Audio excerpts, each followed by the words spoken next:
నమస్తే అండి. నేను మీ లక్ష్మీ చౌదరిని. వెల్కమ్ టు మిస్ట్రీ మధురిమలు Telugu audio stories. Manasa Smarami part 114తో మీ ముందుకు వచ్చేసాను. కథలోకి వెళ్లే ముందు వీడియోకి లైక్స్, హైప్స్ ఇవ్వడం మర్చిపోకండి యార్. మీరు ఇచ్చే లైక్స్, హైప్స్ వల్ల కథ మరింత మందిలోకి రీచ్ అవుతుంది. ఇక ఆలస్యం చేయకుండా కథలోకి వెళ్దాం. ఫోన్ మోగడంతో అభి జోబులో ఉన్న ఫోన్ తీసి చూసేసరికి అది అనుగారి నుంచి రావడంతో ఇప్పుడు అమ్మమ్మ ఎందుకు చేస్తున్నారు అనుకుంటూ ఫోన్ ఎత్తుతాడు అభి. ఫోన్ లిఫ్ట్ చేయగానే హలో అమ్మమ్మ చెప్పండి అంటాడు అభి. అభి, ఒకసారి అర్జెంటుగా ఇంటికి రావాలి. పార్వతికి ఏమీ బాగాలేదు, చాలా ఆయాసపడుతుంది. నాకు అసలు కాళ్ళు చేతులు ఆడటం లేదు అని కంగారుగా చెబుతారు అనుగారు. ఆ మాట వినగానే నేను వెంటనే బయలుదేరుతున్నానమ్మమ్మ అని ఫోన్ కట్ చేసి అవని పద వెళ్దామని అవనిని తీసుకొని ఫాస్ట్గా బయటకు వస్తాడు అభి. ఏమైంది? అమ్మమ్మ ఫోన్ చేసింది, మీరెందుకు ఇంత ఫాస్ట్గా వెళ్దామంటున్నారు? అమ్మకేమన్నా బాగాలేదా అని కంగారుగా అడుగుతుంది అవని. కొంచెం ఆయాసపడుతున్నారంట అంతే, ఇంకేం లేదు, నువ్వు కంగారు పడకు అని అవనిని కారులో కూర్చోబెట్టి కార్ స్టార్ట్ చేస్తాడు అభి. ఆ మాట వినగానే అవని గుండెల్లో దడ స్టార్ట్ అవుతుంది. అమ్మకేం అవ్వదు కదా అని ఏడుపు గొంతుతో అడుగుతుంది అవని. ఎవరికీ కూడా పూర్తిగా విషయం చెప్పకుండా ఇన్నాళ్ళు ఎంతో ధైర్యంగా పోరాడుతూ వచ్చావు కదా, ఇప్పుడెందుకు అధైర్యపడుతున్నావు? నేను చూసుకుంటాను, ఏమీ కానివ్వను మీ అమ్మగారికి, నువ్వు కంగారు పడకు అని అవనికి ధైర్యం చెప్పి ఆ టైంలో అమెరికాలో నైట్ టైం అని తెలిసినా తప్పక డాక్టర్కి కాల్ చేస్తాడు అభి. ఫస్ట్ సారి చేసినప్పుడు ఎత్తకపోయినా రెండోసారి చేసినప్పుడు ఫోన్ చూసి అభిరామ్ పేరుండడంతో వెంటనే లిఫ్ట్ చేస్తారు doctor. Hello mister Abhiram, what happened అని అడుగుతారు వెంటనే ఆయన. సార్, ఆవిడికి విపరీతంగా ఆయాసం వస్తుందంట, ఏం చేయమంటారు అని అడుగుతాడు అభి వెంటనే. కంగారు పడవలసిందేమీ లేదు అభిరామ్, వస్తూ ఉంటుంది. ఆవిడికి ట్యాబ్లెట్ అయితే వేశారు కదా ఉదయం, వెంటనే నేను ఒక మెడిసిన్ మీకు మెసేజ్ చేస్తున్నాను, ఆ ఇంజెక్షన్ చేయించండి ఇమీడియట్గా. ఎక్కువ కంగారు పడటం కానీ ఎక్కువ ఆనందపడటం కానీ చేసుంటారు, దానివల్ల ఆ ఎఫెక్ట్ చిన్నది ఉంటుంది. కానీ నేను ఇచ్చిన ట్యాబ్లెట్ వేసుకోవడం వల్ల ప్రాణాలకైతే ప్రస్తుతం ప్రమాదం ఏమీ ఉండదు. అయినా ఎందుకైనా మంచిది ఒకసారి మీకు బాగా తెలిసిన హాస్పిటల్లో చూపించండి, ముందైతే మాత్రం ఇంజెక్షన్ అర్జెంటుగా చేయించండి అని చెబుతారు డాక్టర్. ఓకే డాక్టర్, మీరు సెండ్ చేయండి అని ఫోన్ కట్ చేస్తాడు అభి. డాక్టర్ పంపించిన మెసేజ్ చూసి అభి అది దేవి గారికి సెండ్ చేసి వెంటనే దేవి గారికి కాల్ కలుపుతాడు. ఆవిడ ఫోన్ లిఫ్ట్ చేసి హలో అభి అనగానే మీకు ఒక మెసేజ్ పంపించాను, ఆ ఇంజెక్షన్ ఉందా మీ హాస్పిటల్లో చూడండి వెంటనే అని అంటాడు అభి. అది చూసిన దేవి గారు నేను కనుక్కుంటాను వెళ్తున్నాను అని ఫాస్ట్గా మెడికల్ స్టోర్కి వెళ్తారు దేవి. అభి లైన్లోనే ఉంటాడు. లక్కీగా హాస్పిటల్లో మెడిసిన్ ఉంటుంది. ఉందభి, తీసుకుంటున్నాను నేను. ఇంతకీ ఎవరికిది? ఇది హార్ట్ పేషెంట్స్కి కదా వాడతారు, ఎవరికిది అని అడుగుతారు దేవి గారు. నేను మీకు ఒక అడ్రస్ చెప్తాను, అర్జెంటుగా ఆ మెడిసిన్ పట్టుకొని బయలుదేరండి, వీలైతే అంకుల్ని కూడా తీసుకొని రండి అని చెప్పి ఫోన్ కట్ చేసి అవని చేతికి ఫోన్ ఇచ్చి అడ్రస్ సెండ్ చేయి, మనం అక్కడికి వెళ్ళాక లొకేషన్ సెండ్ చేద్దాం అని చెబుతాడు. అలాగే అంటూ వణుకుతుంటే చేతులు టైప్ చేయలేకపోతుంది Avani. Don't get panic Avani, నేను చూసుకుంటానని చెప్పాను కదా, ధైర్యంగా ఉండు. చిన్నప్పుడే ఒక్కదానివే నువ్వు ఇలాంటి సిచ్యువేషన్ ఫేస్ చేసావు, ఇప్పుడు నీ పక్కన నేనున్నాను, నువ్వు దేనికి భయపడని అవసరం లేదు. అవని చేతి మీద చేయి వేసి ధైర్యం చెప్పి త్వరగా అడ్రస్ సెండ్ చేయి అని చెబుతాడు అభి. అభి ఉన్నాడన్న ధైర్యంతో అడ్రస్ సెండ్ చేస్తుంది అవని. కరెక్ట్గా 15 నిమిషాల్లో అవని వాళ్ళ ఇంటికి వచ్చేస్తారు అభి అవని. నువ్వు ఆంటీ వాళ్ళకి లైవ్ లొకేషన్ పెట్టేయని ఫాస్ట్గా లిఫ్ట్లోకి వస్తాడు అభి అవనిని తీసుకొని. ఇంట్లోకి వచ్చేసరికి హాల్లోనే పార్వతి గారు ఎగశ్వాస తీస్తూ కనిపిస్తారు. అవని పరుగున వచ్చి అమ్మా దేనికి టెన్షన్ పడుతున్నావు అంటూ ఆవిడ వెన్ను నిమురుతూ నువ్వు నువ్వు టెన్షన్ పడకు అని చెబుతూ ఉంటుంది. శంకర్ గారు చాలా సైలెంట్గా చూస్తూ కూర్చుండిపోతారు. అనుగారే ఇప్పటి వరకు పార్వతి గారికి ధైర్యం చెబుతూ కూర్చున్నారు. అభి హాస్పిటల్కి తీసుకువెళ్దామా? మేమిద్దరమే ఏం చేయలేక కూర్చున్నాం. సమయానికి రాజారాం గారు కూడా లేరు.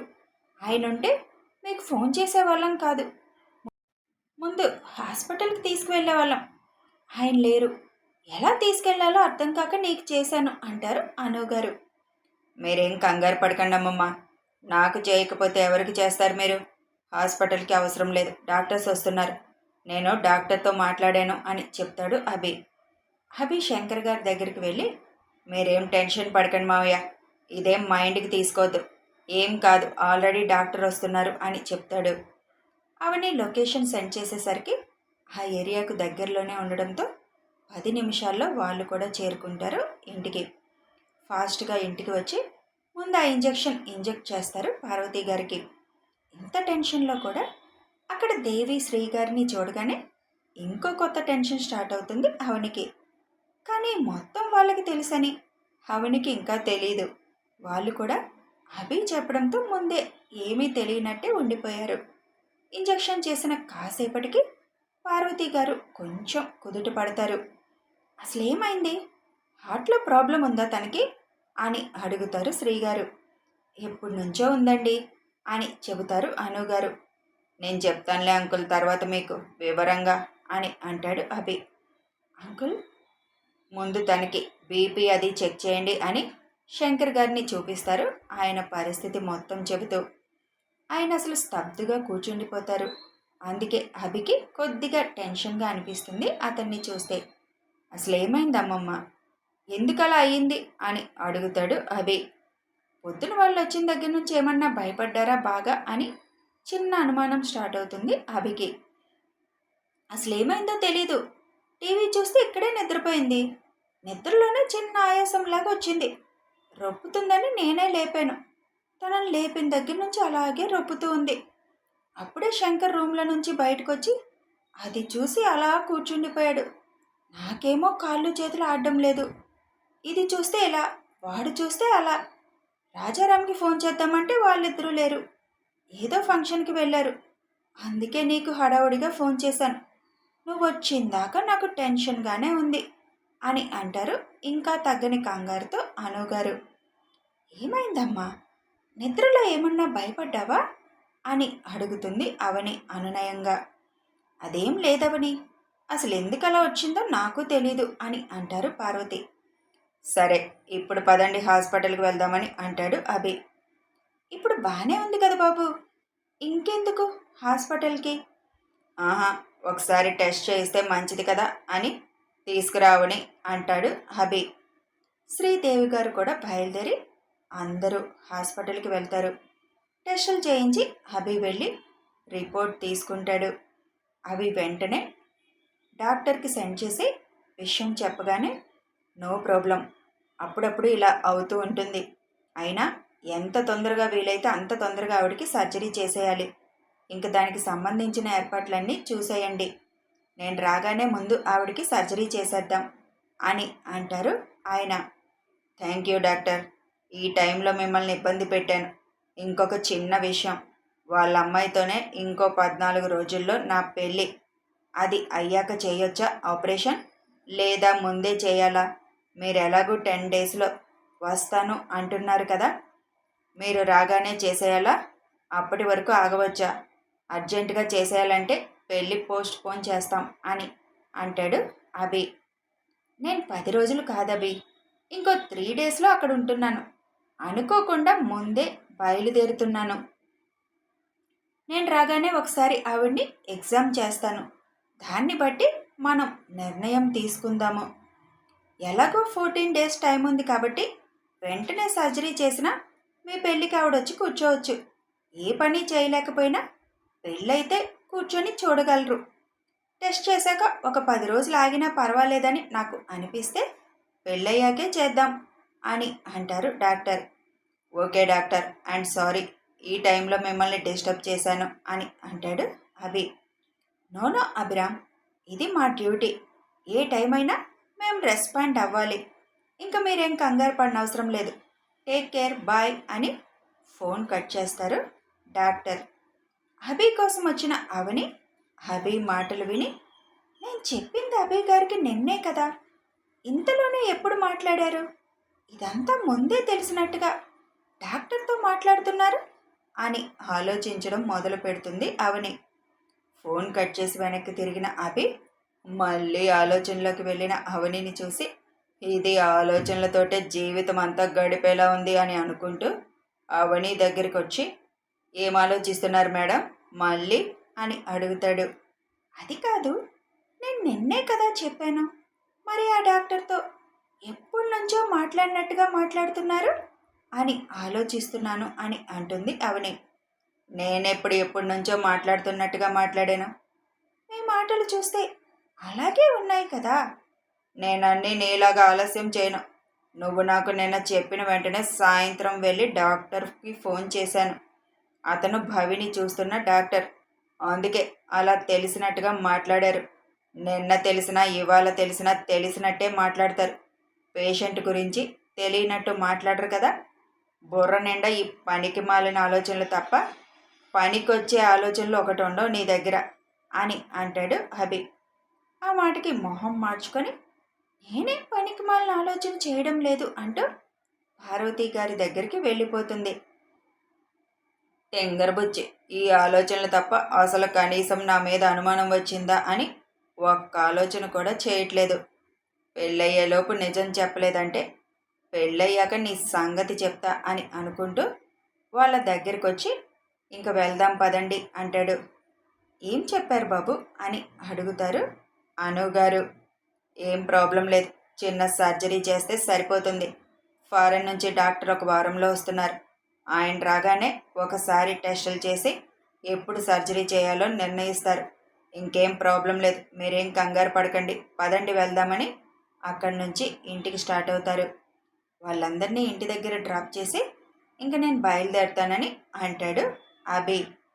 పార్వతి గారి టెన్షన్లో ఉదయం ప్రభాకర్ వచ్చింది, రికార్డ్ చేసింది మొత్తం మర్చిపోతారు.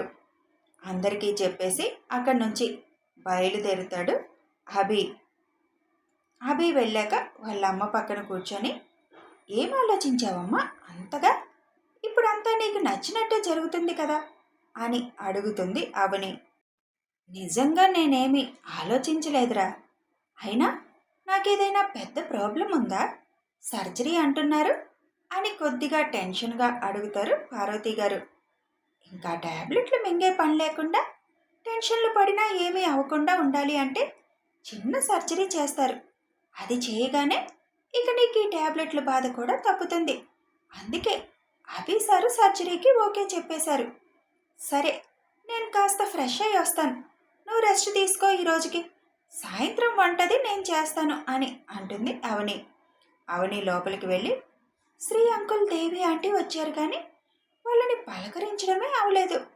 ఏమనుకున్నారో ఏంటో, నాకు ఇచ్చిన మాట కోసం కనీసం అభి సార్కి నిజం చెప్పలేదు. ఇప్పుడు నాకు అభి సార్తోనే పెళ్ళంటే వాళ్ళు కూడా చాలా హ్యాపీగా ఫీల్ అవుతారు. కనీసం అభి సార్కి నా గురించి చెప్పనందుకైనా నేను థ్యాంక్స్ చెప్పాలి. రేపు అభి సార్ దగ్గర ఎలా అయినా ఫోన్ నెంబర్ తీసుకోవాలి. ఎందుకు అని అడిగితే ఏదో ఒక కథ చెప్పాలి. అమ్మ గురించి చెప్తే సరిపోతుందిలే అని అనుకుంటూ ఫ్రెష్ అయ్యి బయటకు వచ్చి పార్వతి గారి కోసం సూప్ తయారు చేసి ఆవిడకి ఇస్తుంది. అందరికీ కాఫీలు పెట్టించి అప్పుడే ఆరు రావడంతో ఆరుకి స్నాక్స్ పెడుతుంది. వాళ్ళ దగ్గర కూర్చొని, మనం ఈ ఇల్లు షిఫ్ట్ అయిపోతున్నాం.